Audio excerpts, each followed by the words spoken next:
खुशखबर खुशखबर खुशखबर.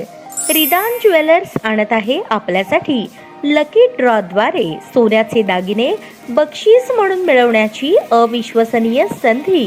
ही योजना फक्त 10 महिन्यांसाठी राहील. या योजनेमध्ये 100 सभासद असतील. प्रत्येक महिन्यामध्ये एक चिठ्ठी लकी ड्रॉद्वारे आपल्या सर्वांसमोर काढण्यात येईल. ज्या सभासदाची चिठ्ठी निघाली त्यांनी त्यापुढे कोणतेही हप्ते भरायचे नाहीत.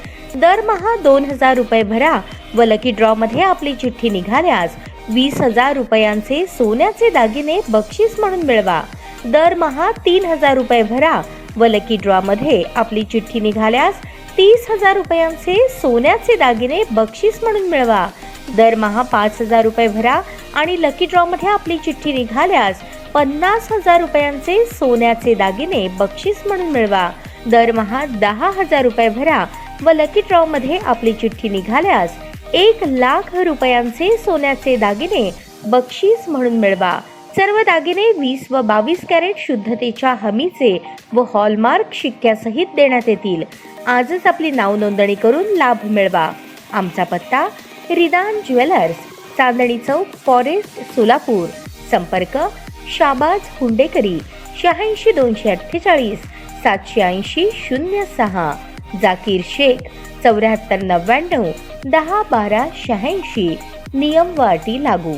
डॉक्टर बाबासाहेब आंबेडकर कृषी स्वावलंबन बिरसा मुंडा कृषी क्रांती योजनेच्या अनुदानात शासनाकडून भरघोस वाढ करण्यात आली आहे. या दोन्ही योजनेतून पात्र लाभार्थ्यांना नवीन विहीर खोदण्यासाठी यापूर्वी 2.5 लाखांचे अनुदान देण्यात येत होते. आता त्यामध्ये वाढ करण्यात आली असून ते अनुदान 4 लाख रुपये करण्यात आले आहे. जुनी विहीर दुरुस्तीसाठी यापूर्वी 50,000चे अनुदान देण्यात येत होते, ते आता 1 लाख करण्यात आले आहे. यापूर्वी या दोन्ही योजनेतील लाभार्थ्यांना योजनेचा लाभ घेण्यासाठी उत्पन्नाची मर्यादा 1.5 लाख रुपये तर 2 विहिरीतील अंतर 500 फुटांपेक्षा जास्त नसावे. या दोन्ही अटी शासनाने 3 डिसेंबर रोजी काढलेल्या सुधारित मार्गदर्शक सूचना काढून शिथिल केल्या आहेत. दरम्यान बिरसा मुंडा कृषी क्रांती योजना ही अनुसूचित जमाती प्रवर्गातील शेतकऱ्यांसाठी राबवली जाते. डॉक्टर बाबासाहेब आंबेडकर कृषी स्वावलंबन योजना ही अनुसूचित जाती नव बौद्ध प्रवर्गातील शेतकऱ्यांसाठी राबवली जाते. या योजनेसाठी महाराष्ट्र शासनाच्या महाडीबीटी पोर्टलवर ऑनलाईन अर्ज भरण्याची प्रक्रिया निरंतर सुरू राहणार आहे. त्याचप्रमाणे या योजनेसंबंधी जनजागृती करण्यासाठी श्री सिद्धेश्वर कृषी प्रदर्शनात स्टॉल्स उभारले आहेत. त्यामधून प्रदर्शनात भेट देणाऱ्या शेतकऱ्यांना योजनेबाबत माहिती दिली जात आहे. त्याचा लाभ शेतकऱ्यांनी घ्यावा असे आवाहन करण्यात येत आहे.